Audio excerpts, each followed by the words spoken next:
provato di tutto, puntare il 5 ed uscire, battere al flipper gli amici del bar e far crociere sul mare.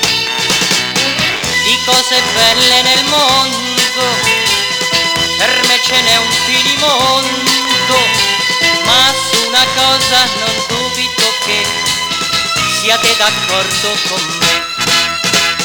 Prima di tutto metto le belle donne, e sono una grande cosa tutte le donne, e prima di tutto metto l'amore vero, sincero, così. E quando vado allo stadio mi trovo un posto in tribuna, l'unica moto di classe in città è la mia moto, si sa. Soddisfazioni ci sono per chi le vuole trovare, ma su una cosa non dubito che siate d'accordo con me.